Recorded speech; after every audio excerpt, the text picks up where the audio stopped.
Hi guys, good morning guys. Ah, karon guys, ang atong topic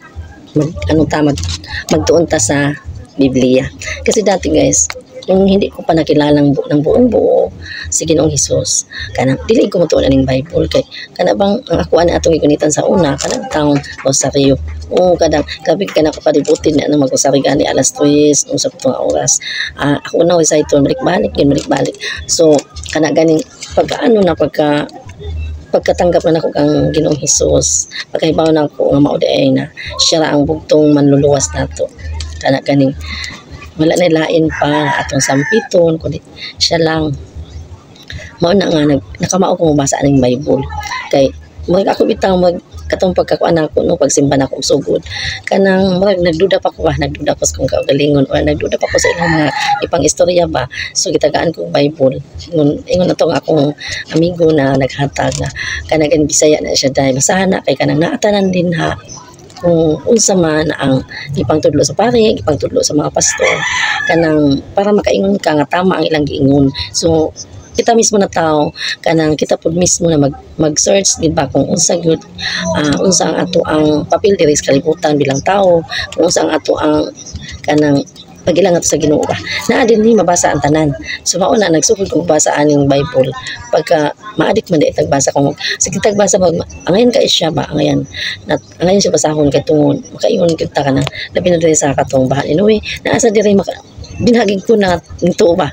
na pwede ba ginako na tinuod ang Bible kaya nga nung naaman siya diri ang bahan inuwi kato yung subay-subay na nato sa akong dula na nagbaha kuno niya nagsakayog arka silang nuwi kuno niya sila nalunod na adiri tanan mao na nakaingon ko nga tinuod gid ay abi nako kanan dati lang istorya lang ba na mao na nituo ko ning Bible sugod ato nga pagkabasa nako labi na ako'y kana ganing kuan gid basahin gid nga tinuod kay tungod lagi atong baha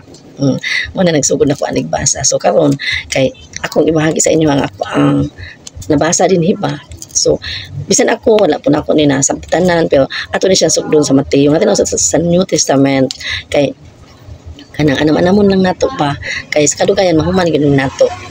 basa ang Bible kung sige-sige gyud nato basa kana bang dili man pud ingon nga sa tanang adlaw 24 hours imo hagid ang basahon. So kahit mga 5 minutes 10 minutes pinakataas 1 hour nimo pag-ano ana pag-study anang Biblia kay para ba makaingon ta dili wala man katapos father no na mao tinuod gyud na iyang istorya kay naaman diri atong mabasa sa Bible ang ilang istorya. So murag dili lang sa tamutuo sa ilang mga istorya okay mo nagduda ta so mo search ta diri sa Bible kay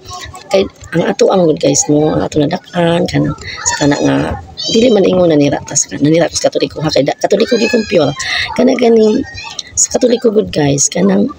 wala ta ano gid i-force gid sa pare na magbasa gid mo Bible magpalit mo Bible or di ba gitagaan tag Bible o kanang sa ano ko sa kana bitaw makasud ka sa kana ganing born again Christian guys tagaan ta nilang Bible halimbawa tay kapalit tagaan ta nila nato mga nag-sponsor ng mga mayaman dito kana tagaan ta nilang Bible para ta makamaugyod o makasabot gid anak kung unsa ang Bible o inana sila mao na nga sa ato agud sa katoliko kay wa tagi force bitaw mo na nga ang pare lang nakahibaw kung unsa ang mga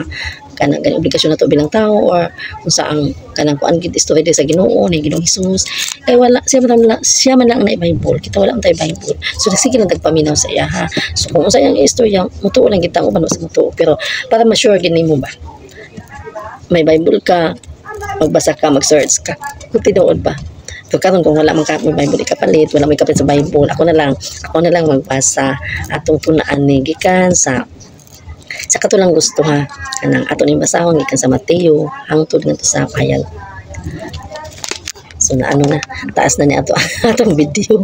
next video na lang nato pila na ni ka minuto 5 minutes na ta guys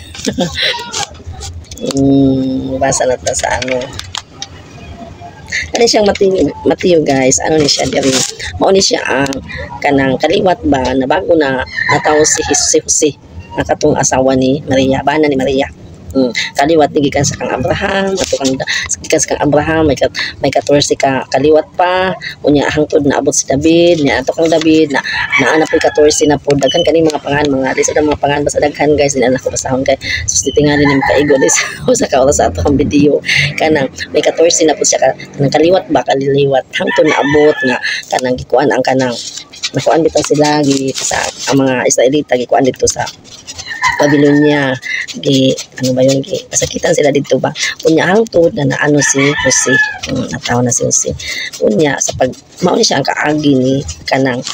mao ni ang kaagi ni Jose ug ni Maria mag-uyab ni silang duha kani si Maria buutan ka ning babayi buutan ka ay pagbuutan gani kana bitaw kana bang sa una gud ang mga babae guys kanang dili upay karon na isi-isi na lang no nya kanang kuan mabitan ning gingandan og pirahin kay tungod virgin siya sa pagkatao ni Jesus so ala mataas na next video na lang ang ato ang kuan ang ato ang ano ngayon na paliwanag na ako kung kinsang gusto mamina kung kinsang gusto mo kuan nga kanang maminaw ba or mo search gid sa Bible kung tinuod ba gid ang ipang-istorya sa mga pari o tinuod ba gid ang ipang-istorya sa mga pastor kung dili ba na sila tumutumo lang nila o inana kasi ako ang una sa una kanang totoo lang taba niya doon ginat search para sa eskwelahan nga ang kay ang maestra na libro o ang mga estudyante na sa libro mausa ni siya kung once nga pala na Bible ikaw nasa kay Bible so maano gid ni mga tinuod gid itong father o inana siya guys. Thank you for watching guys.